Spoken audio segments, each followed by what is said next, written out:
Enjo muka Lwasa ng'ennaku zino mu bifaananyi tavaawo wooli waabeera bukyawa komawo.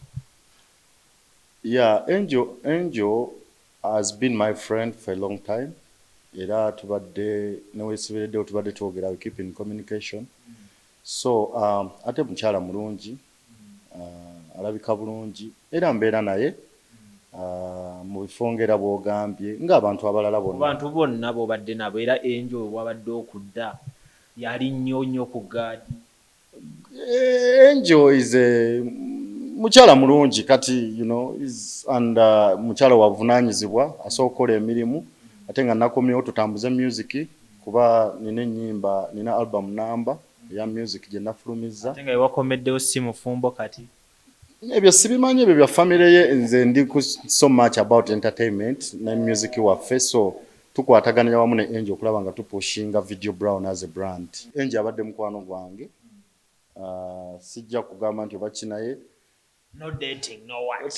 Temuli bambi era respect. Essanyu lisingali tulaba. Temuli ssanyu, just we are friends. Tukwatagana mirimu. Era nze ndaba musanyufu, ali fine.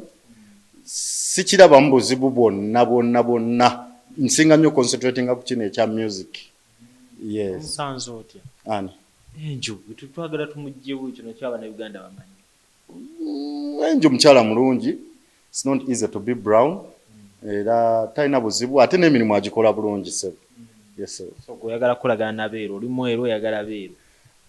No, nkugambye nga bwe nkunyonyodde nti abadde mukwano gwange ebbanga ddene ng'ogyeko bino ebizibu bambi ebyatuukawo saabimanya by the way era mbisanze wano kuba mbadde ndi bize naye nga bambi nkimanyi ajja kubiyitamu bulungi byonna era musabira nga kyaliwe. Okola otya okukuuma abakazi nga bali happy cause njagala ngene obufaananyi obw'enjawulo obwo tuli mu kulaba alabako wano. Ndaba nga abaddanyiza aseka kwegamba yenna yeeyagaza kikimagiki ki? Ekisookera ddala omukyala tebamukuba, omukyala tebamuvuma, omukyala tebamulabisa, omukyala aliwo kwagalwa. Abakyala mbalaba nga bambejja, mbawa ekitiibwa, mbatwala ng'abantu be tulina okubeereramu okusinga ate okubalabisa. Abasajja b'e Uganda n'abasajja Bannayuganda n'abasajja abalala bonna tuyiga okulabirira abakyala. Nkimanyi wali abakikola obulungi naye ate mulimu ebintu ebisukkamu ng'olaba birabisa. Ekisookera ddala omukyala w'omulembe guno, omukyala akola manicure, akola pedicure, akola well-being, akola anti-aging, akola hairdressing, alina okwambala. Kati buvunaanyizibwa bwaffe ng'abasajja. Nanga byange ng'omusajja. Yes, obuvunaanyizibwa bwaffe ng'abasajja era okuva mu lusuku Edeni. Tuneezimba ddi. Mwezimba mwenna n'omukyala. Kyogamba ssente zimaliddemu ssente zikola pedicure oba manicure oba hairdressing omukyala okumulabirira obulungi ze zigenda okulemesa okwezimba.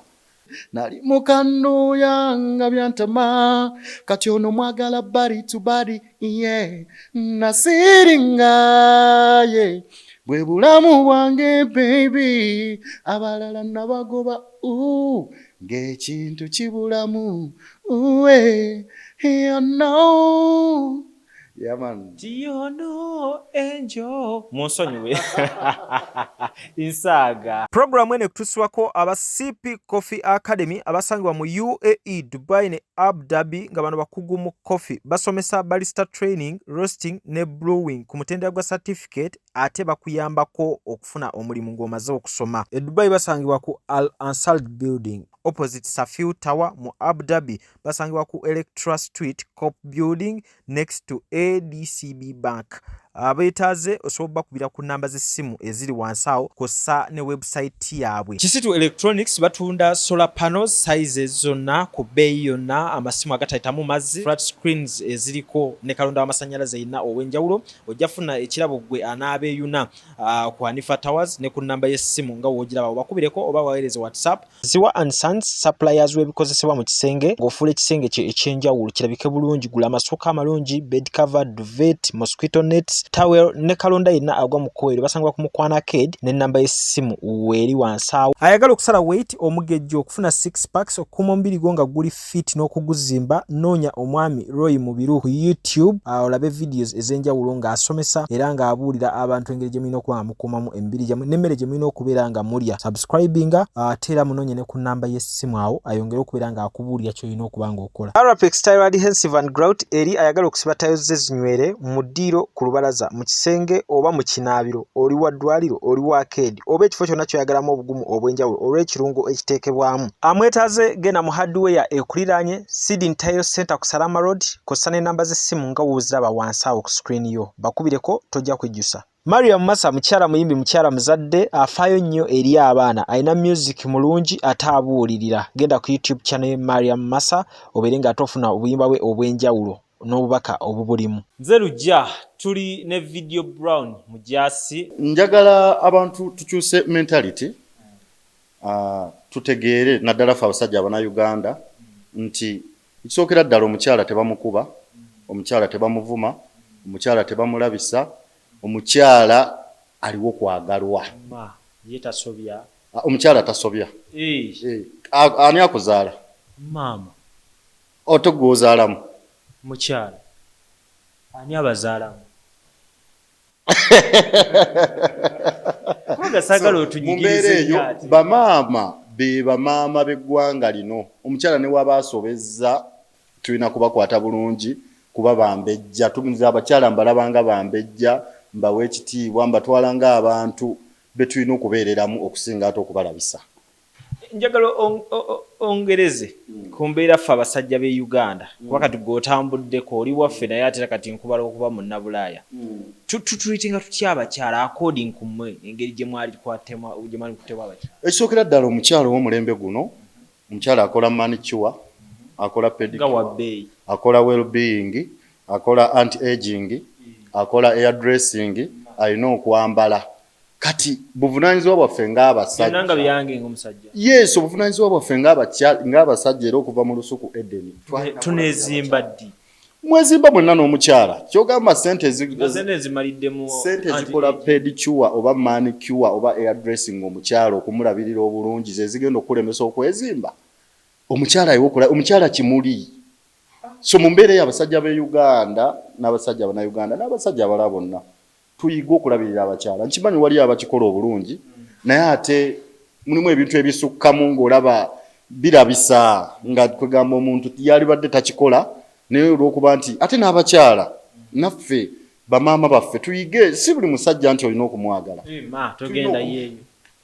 Oyagala abakazi batandika okutukubamu akasengejja. No, omuntu olina okumanya nti olina okumanya nawe ne weegejinga ng'omukyala. Nomanya nti this is my grade, this is not my grade. Yes, mulimu abasajja abamu nga balina ssente. Ne ssente is not everything. Olina okumanya omusajja gw'oyagala nti ono ali ku level. Kwegamba nga yave Masaka n'akola ssente ze, yave Mukono. Si yeva ensonga. No, si kiriiko nti oba yava Masaka oba yava Namasubo oba yava wa, naye tulina okumanya nti omuntu gwe njagadde ali mu level zange. Kubanga abakyala bano bimuli ate bali so soft. Kati ojja genda ogwo ku muntu tamanyi we bakwata mukyala, tamanyi we balabirira mukyala, agenda akutomeze.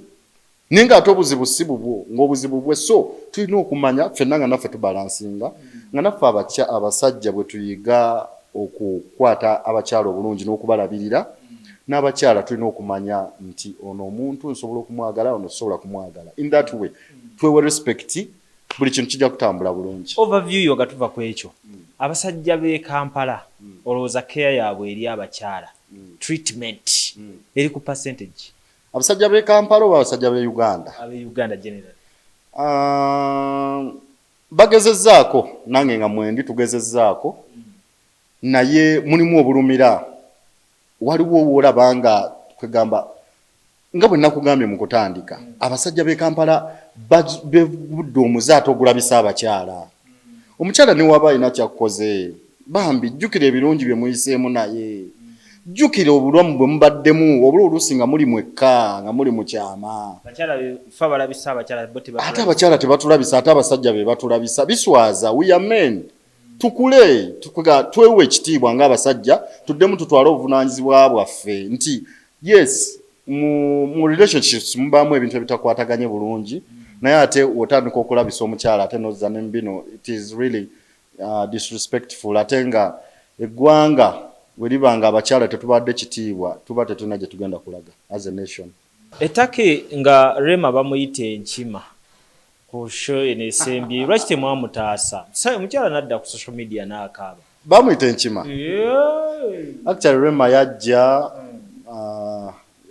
she had a very nice performance era nayimba naye kuba kwolwa B2C tebajja so I covered her up naye nga ebyo bibaawo mu nsi yonna omuntu ne bwakuyita ekintu kati lujja bwe nkuyita embwa kati olimbwa kiyinza okunyiiza no you should be used to that omuntu nga takutteeko okitegeera omuntu aba talina kyakututteko si bintu bya bulijjo. Naye obuzibu ogenda osanga bakwagaza nnyo abakazi bangi simanyi why buzibu ki obwo si buzibu bwange buzibu bwabwe naye lwaki bakwagaza abakyala ab'enjawulo sinnaolaba yanjagaza naye nze nkubbiddeko kale ndabika bulungi it's not easy to look so handsome like this n'ekirala I'm human okwagala kibi weninwagi yaddawa mu bulamu bwo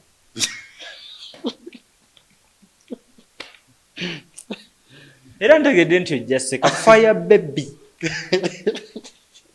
ye buli wakwogera fire baby ng'oli eyo ettakiwo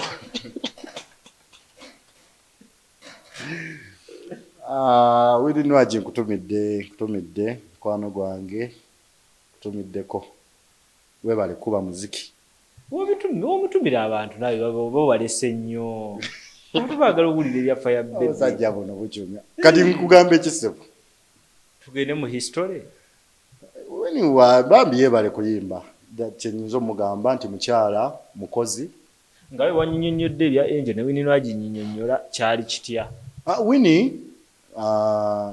was my old friend before nga sinnawa kufuluma way back actually Winnie nze omu ku bantu abamutandikiza music kubanga yali ayimba mu ssomero naye nga is not on that level of professionalism naye nga muyimbi saamuyigiriza kuyimba naye nze lumu kubamulaga commercial music nga mutwala mu Lyon Island mu shows zaffe nga teri amumanyi nga mutwala ng'omujja mu ssomero n'omutambuza ng'awummudde yes ne tutambula na backing enyimba zange zasooka zonna yazibacking so she was my friend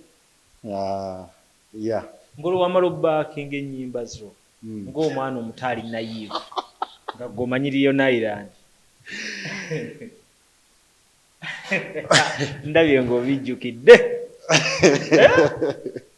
fire baby yogere bambi byebyo experience yali yakabinyi tewaliwo experience bambi she's so talented era mwagaliza bisinga naye bw'oggyeko talent kino kiddemu nze kiyamba nze bambi zino kavuba ziraba nga zijja kuba wali ng'akyali mu ssomero zaaliko kuva dda zaaliko takyuse talina kyakyuse bwatyo bwe yali kuva dda oyo mukyala bwatyo bwe yali ng'otambula n'omwana wa kavu nga naye atambula ne baby face nga mwena kwegamba it is a mix of curvy and baby face exactly then netuyimba era kyoba olaba ffenna kyetuli kyali nange kyendi life continues so I'm so happy okumulaba nga aliko eyo level kuba that was a dream. Do you connect apparently? Twogera naye tetwogera nnyo. Yaliwo ne biggwawo. Yeah, we are friends but we are not close friends. Naye nga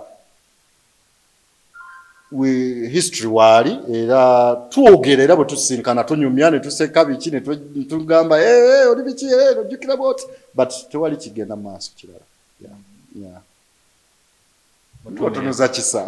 Mutumire konkusasi naye mutumire. Winnie nwaji nkutumiddeko. Yeah, nkutumiddeko. bulire eggwanga wajja obadde kiki obadde okola basically ne ki ekyakutwala? Mbadde Turkey mu kibuga Istanbul, era baganda bange abawangalira mu Istanbul, Konya, Izmir, Antalya, mwenna mbatumidde mwebale kubeerayo. Mbadde nnyimba ate nga nkola ne production nga bwe nkola ne business.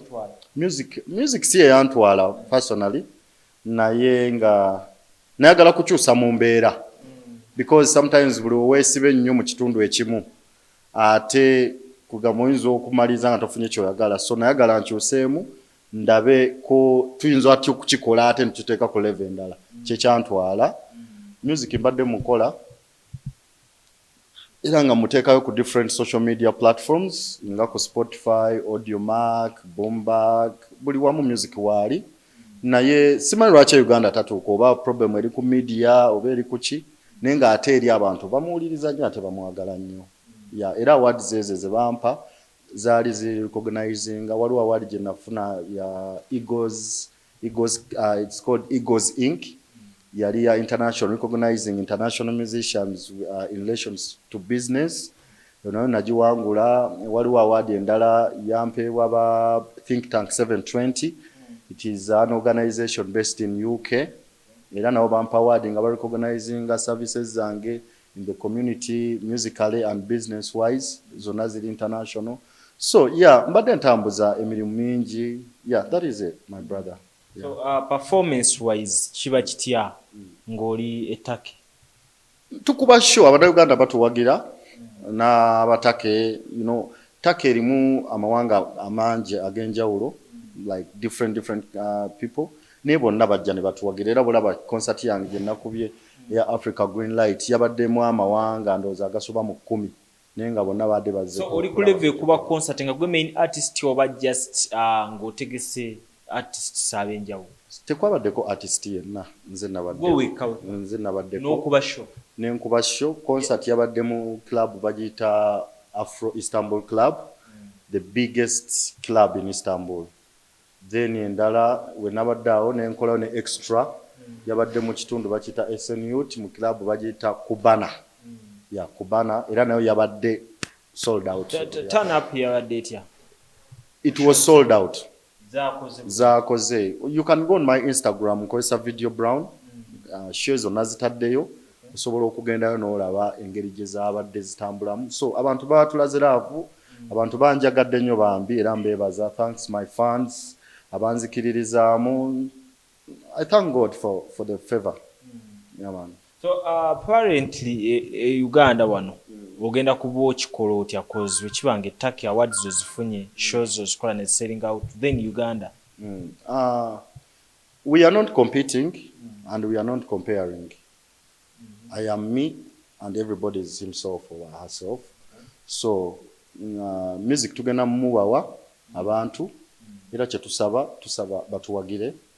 Music kwali Katale Video Brown bas subscribing ku my YouTube channel, Instagram ba following, TikTok kwendi n'okusaba music waffe ku different platforms. Kayimbe kabaka kunyumidde ngonterako comment. All my platforms are run by me. Era buli comment gy'oteekayo nkuddamu bulungi nze njiddamu se. So far ine nyimba meka? So far nine nyimba ndowooza nga 10. Tumanyiiko mmeka 10 ekyo? Kubanga 10 naye ndaba music wano ngamba nti Video Brown kintwalidde emyaka 7 gy'omaze nga saa video yo. Kituufu kisinziira ku marketing strategy gye nnina ng'omuyimbi. Marketing strategy yange na basinga nnyo on an international level. Wakati omanyi kati bw'oba okola music ng'omuteekayo internationally, bakuleetera abantu nsi ki abagula music wo. Kati otunula n'ogamba mu Argentina, n'olaba mu Brazil, n'olaba mu Sweden, n'olaba mu Britain, n'olaba mu Norway. So music atambula bw'atyo. Ne mu Uganda mubaamu abatonotono. Nendowooza problem gye tufuna kati ffe abayimbi ababeere eri nti wano internet, it's not easy to access internet. Bw'obuteekako nga budduka nga buggwako, so abantu it's not easy to stream n'okulaba bintu byaffe. ninga music waffe abantu bamuwulira era bw'ogenda ku online music kwali. That is internet. Yeah, that is Then wetutunulira promotion strategy ye Uganda ne TVs tuziconsidering media generally mainstream. Kiki ekikwetera okugamba nti yokosooka ogyesonyiwe then focusing ku online? Yeah, you know we are in show business. Show business is like you show on and then there is business. So waliwo ekintu kye bayita empty fame. Empty fame. Yes. Kyekitya. Empty fame kwe kubeera nga oli famous naye nga ate tolina ky'olina. So nagezaako okwagala okukyusa ekintu ekyo nti sometimes osobola okulaba oluyimba ng'oluyimba lukutteyo muyimbi wa kabi naye nga bambi ate enkeera n'owulira nti bamugobye mu nju oba n'owulira nti ki. So nayagala nveeko ku level eyo then ekintu kiteekeko ku level endala era kyenjagala n'okuyigiriza abamu ku bannange bembeera nabo nti omuntu omuyimbi n'oba tokoze concerts nnyingi osobola okukola concert emu mu mwaka mu mwezi oba performance emu ate n'osigala ng'okola. Yeah, so nze awo we nakwata. Yes, awo nakwata. But togezesanga kuno gamba nti kantekeyo kakayimba wadde siriyo e Uganda maybe nfuneyo promoter manage on ground yabirenga yasindika tokigezanga. Nabigezaako ko naye nga efficiency si nnungi bulungi. Ebintu bya Uganda naddala nga toliiwo si byangu. Simanyi buzibu we buva naye osobola okuwa omuntu oluyimba n'alukubamu omulundi gumu n'ataddamu ddukuba. So ate nga ng'olaba luyimba lulungi, you know, understand. So simanyi lwaki kiri bwe kityo mu Uganda nti ebintu ebisinga kati tebikyatambulira ku talent oba merit. I don't know how it moves. Naye osobola okulaba oluyimba nga, you know, nga balukuba emirundi nga 6 olunaku. Ninga waliwo ennyimba eziri awo nga tebazikuba. So I don't know kwe kiva naye ndowooza tujja kutereezaamu mpola mpola. Yes. When I left Uganda, music was not about money. Music was about omuntu ayimbye oluyimba ne lunyuma. Ng'omuntu asobola n'okuba oluyimba ng'ali mbaali. Ne lujja ne lukuba ne luyitawo ne lunyuma. You understand? Ne kati olaba music omuntu ayimba oluyimba ne lunyuma wiiki emu. Nga lunyuma nnyo wiiki emu. Notaddamu dduwulira. Bubblegum music. So we are here for rewards, not awards. We want to make music that will stay and stay and stay. Obulamu bwali butya ng'otuuse ettaka kuba man ebintu byaliyo obulamu ebiseera ebyo kuba kweyiya kungi nnyo okitegeera. So kiba kitya ng'otuuse eri? Mwana kyenzijjukira we nagendera ettaka twali twakafiirwa Eke kyali wange. Eke was my best friend. Atutambula naye mu buli mbeera nga kyali wakabi akubye raga atandise ovaayo. Kyoba omanya naggwamu nnyo amaanyi nga Eke afudde. Nengamba nkoze ntya mbeera nga si nnungi nga ndaba system nga ndaba yonooneseemuko. So bwetyo diri we yajja ogenda ettake nengamba kankyuseemu ku bulamu ate nyine njiizeeko ewalala nentuuka ettake nga teri music abantu tebayimba teri byakuyimba nensooka nenzikakkana nengenda mu factory nenkola ku mirimu egya bulijjo kusomba mitayimbwa biki kwetika sementi. So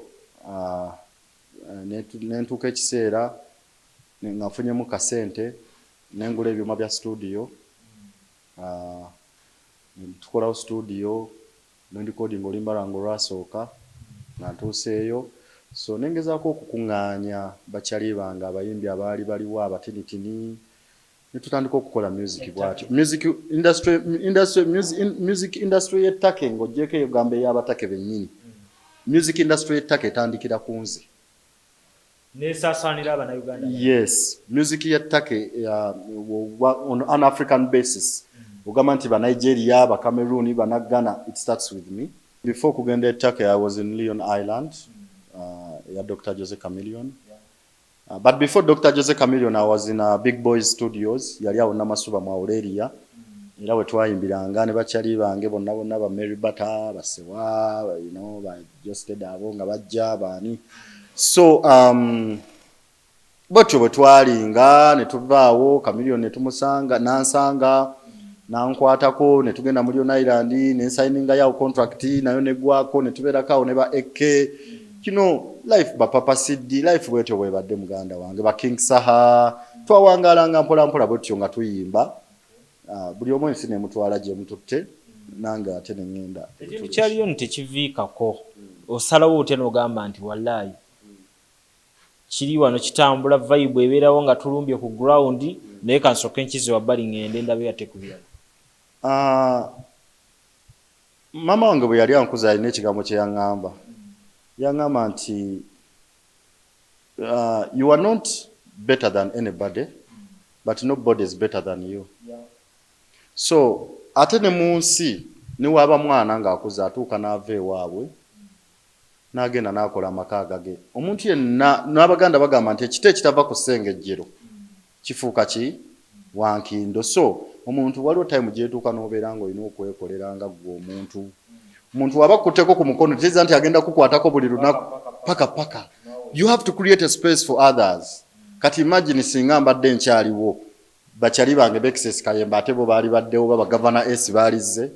So we have to create space. Va mu line bitala eba bikutadde va mu line but Lyon Island forever. Osigala oli team. Yes, esigalanga. Obachi. Yes. Amanya gange nze Nsuuga Mustafa nkola ne Alihira Holdings era ndooza abantu abazze batukubira bagenda olaba nga yenze yennyini bwe balaba mu video ate nze gwe balabye ku site yaabwe. Biodigester kirabise nti kati abantu batandise okukkiriza nti gwe mulembe oguliko.